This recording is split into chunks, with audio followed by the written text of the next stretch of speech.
right, guys, here's our objective for today. I will read and interpret data in a scaled bar graph. All right, so you've learned about tally tables, frequency tables, and picture graphs, or we can say pictographs, to show data, to show information. So today I'm gonna teach you about another chart, another graph that collects data, that shows data. Now, we're going to read. Our objective says we're going to read a scaled bar graph. We're also going to interpret data in a scaled bar graph. And that word interpret basically means to explain the meaning of information. So when we read a bar graph today, we're going to be able to interpret the information that's in the bar graph, and then we're going to use the bar graph to be able to solve some problems. Now, let's go ahead and look at what a bar graph looks like. Okay, so, what is a bar graph? A bar graph uses bars to show data, right? Just like a pictograph shows pictures to show data, a bar graph uses bars. And let me show you, what does the bars look like. All right, so here, right here in color, is a bar graph. As you can see, where I'm pointing to, these are bars. Here is purple, that represents max.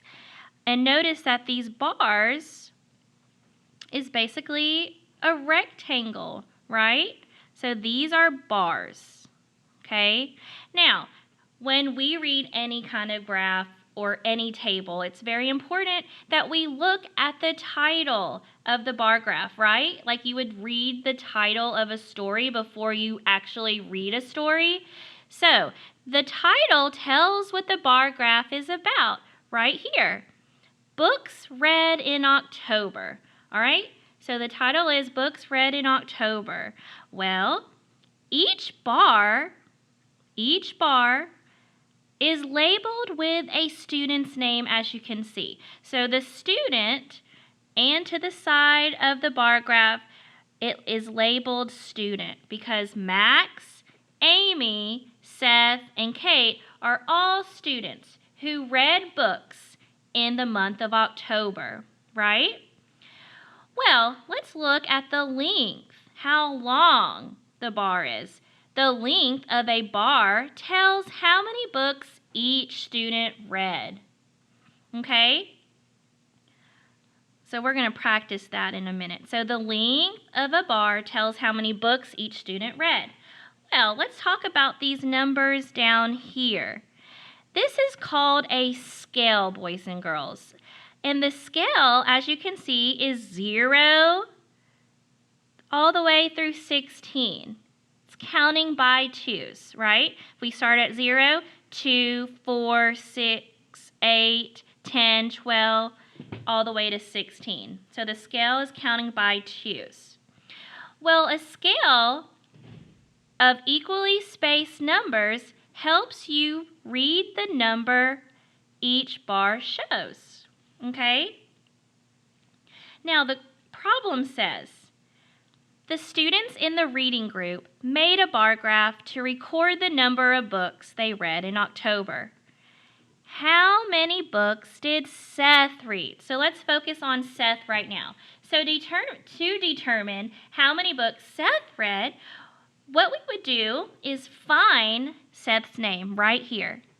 And then we're going to look to see how long the bar that represents Seth is. So what I like to do, I start at 0, as you can see right here, and I like to use my finger. You can use your pen or pencil. And I like to go all the way down to see where the bar ends. It ends right here. And then I'm going to actually use my marker. Then I'm going to, if it ends right here, Seth's bar, I'm going to go all the way down to the scale, and it's exactly lined up at 8, as you can see. All right? So that tells me how many books Seth read in the month of October? Again, you find the student's name, in this case is Seth. You go all the way down to see where the bar ends, right here, and I go all the way down to the scale, and it tells me, look, the numbers are also labeled down here, number of books. So Seth read 8 books, okay? So it ends at the number 8, so Seth reads 8 books. Well, let's do some more practice. How many books did Max read? Okay, again, you find Max's name on the bar graph right here. You start at 0, and I go all the way until the bar ends. It's right here, and I look all the way down at the scale, and it's exactly at 6. So Max, in October, read 6 books. Okay, now I want to point something out. So again, the scale is from 0 to 16. We're counting by 2s. Let's look here at Amy. As you can see, Amy, if we try to figure out how many books Amy read in October, here's Amy, and I start at 0, and I go all the way until her bar ends. And notice, her bar is in between the 8 and the 10 right here. Okay? Now ask yourself, what number is in between 8 and 10? And boys and girls, that would be 9. So Amy read 9 books in October. Okay? So that's how we would read a bar graph. Let's look at some more examples. I want to show you guys that these bar graphs show the same data right here. The only difference is, let's look. So the title is Favorite Winter Activity. Favorite Winter Activity. Well, as you can see, this bar graph right here, in a horizontal bar graph, the bars go across from left to right. Side by side, right? When we think of horizontal lines, side by side. The length of the bar shows the number. Well, let's look at this second one. The only difference is, look at the bars. Over here, the bars are horizontal, and over here, the bars go up and down. Those are vertical lines, right? So in a vertical bar graph, the bars go up from the bottom. The height of the bar shows the numbers, right? So look, for the vertical bar graph, the scale is on the side of the bar graph, and it's going up and down this time. But over here, the horizontal bar graph, the scale, the number of students come down here. Now, what does each space between 2 numbers represent? Each space, as you can see, from 0 to 28, from 0 to 4, 4 to 8, 8 to 12, it's like skip counting by 4s. So what does each space between 2 numbers represent? 4 students.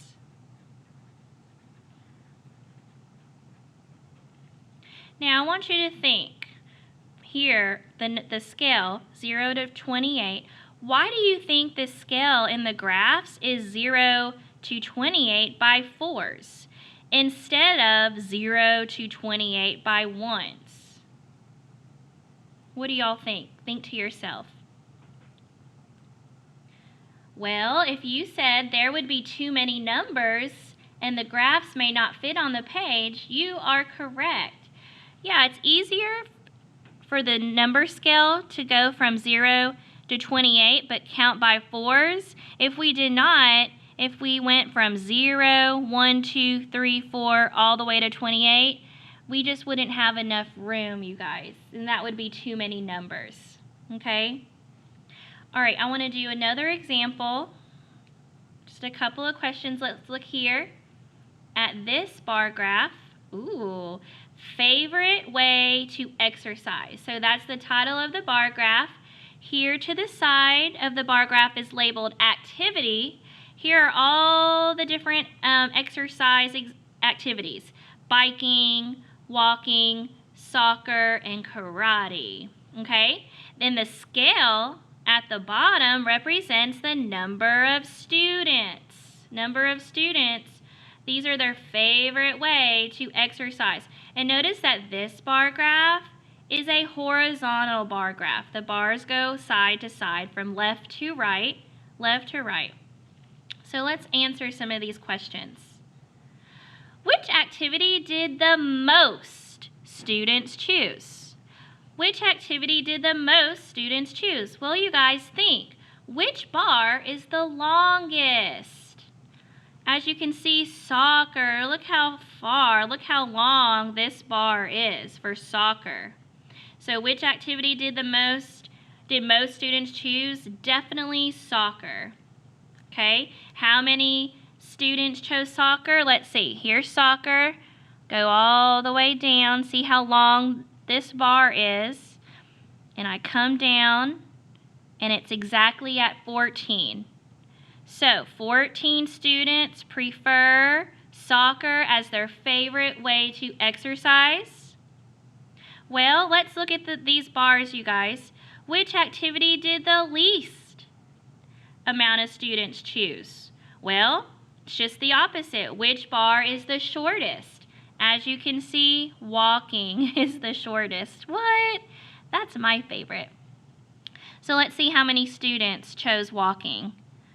Okay, go all the way down, and it's at 6. So 6 students chose walking as their favorite way to exercise. All right, let's answer this question. Ooh, this is a good one. How many students answered the survey? How many students answered the survey? So we need a total number. All we need to do is look at all of these favorite ways of exercising. All of these activities, we're going to look to see how many students chose each activity, and then we're going to add them all together. So let's look at biking.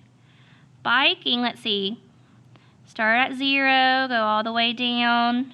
It ends right here. I'm going to go all the way down and see. Oh, all right, think. What number is in between 6 and 8? That would be 7. So I'm going to write 7 next to biking. 7 students like biking. We already said 6 students chose walking. I'm just writing these numbers next to their bar. Soccer, we already said 14 students chose soccer. Now let's look at karate. We didn't do karate. So here's karate, starting from 0, going all the way to the end, and it's exactly at 10. So 10 students chose karate. Now, to answer the question, how many students answered the survey, we just add these numbers up. Make sure you line your numbers up by its place value.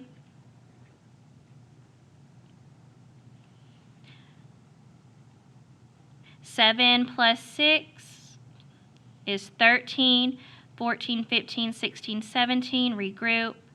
Count our 10s, 1, 2, 3 10s. So 37 students. A total of 37 students answered this survey. Okay? And which activity received 7 fewer votes than soccer? 7 fewer votes than soccer. Well, if soccer, 14 students chose soccer, which activity received 7 fewer? So we're subtracting. So 14 minus 7. 14 minus 7 is 7. Well, let's see which activity received 7 votes, and that is biking. Okay, so that is how you can read bar graphs, all right, to be able to interpret data.